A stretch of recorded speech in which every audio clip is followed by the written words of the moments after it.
अच्छा लेकिन पहले होता है ना, जैसे आप जब 8th में आते हैं तो डिसाइड करते हैं कि मुझे क्या सब्जेक्ट लेना है, मैं इंजीनियरिंग की तरफ जाऊं या मैं मेडिकल की तरफ जाऊं या कॉमर्स लूं या आर्ट्स लूं।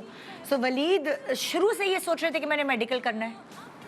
पेरेंट्स ने भी ये समझाया था कि तुमने मेडिसिन में ही जाना है, आगे एमबीबीएस ही करना है। और तो फिर मेरे दिल में यही बात थी कि अब मैंने करना ही एमबीबीएस है और ये सारा कुछ। तो सारे मतलब लाइक क्लास नर्सरी से लेके अच्छे रिजल्ट्स आते थे या बाद में जी आहिस्ता आहिस्ता इम्प्रूवमेंट शुरू हुई? नहीं, स्टार्ट से ही मुझे आदत थी टॉप पे रहने की। ओए होए। और मैं जामिया शफिया से हिफ्ज़ किया था, तो उसमें अच्छा भी मेरा टॉप ही माशाल्लाह। था।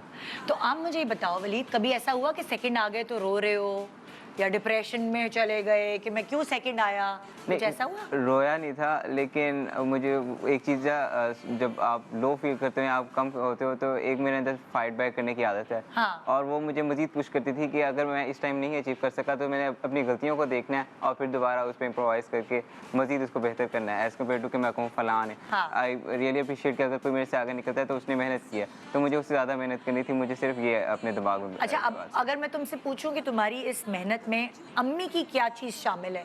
क्या अम्मी गरम करके हल्दी डाल के दूध पिलाना, ये हम लोग तो देखते हैं ना, मतलब अगर अम्मी घरेलू हैं तो तुम्हारी बाकी चीज़ों का ख्याल रखना कि तुम सुकून से पढ़ सको, शोर नहीं करना, वलीद पढ़ रहा है।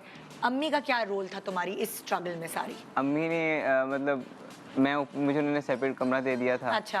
शोर कोई नहीं होता था उसमें। हाँ। और खाना वगैरह मुझे ऊपर ही प्रोवाइड कर देते थे, जस्ट कि मैं जो हूँ डिस्टर्ब ना हो। और क्योंकि मुझे आदत थी कि मैं कहता था मुझे वो खाना दे दें ताकि मैं हाँ। पढ़ भी सकूँ और साथ अच्छा, खाना भी जो खा हमेशा हर आम घर के ना छोटे बहन भाई होते हैं, उनका ज़्यादातर जॉब ही होती है, जाओ डबल रोटी अंडे ले आओ, दही ले आओ, ये वो। तो अम्मी ने वलीद को उसमें भी कंफर्ट दिया कि छोटे भाई को इस चीज़ों में नहीं लगाया कि तुम पढ़ो? सकूँ। उन्होंने जितना कर सकती थी उतना हाँ। किया, लेकिन फिर मुझे भी खुद भी अंदाज़ा होने लग जाता था कि अब मेरी भी थोड़ी जिम्मेदारी है। हाँ। तो मैं उनको कोशिश करता था पूरी कर सकूँ, लेकिन हाँ। मोस्ट ऑफ द टाइम उन्होंने यही कोशिश की कि हाँ। मैं अब कंफर्टेबल रहूँ।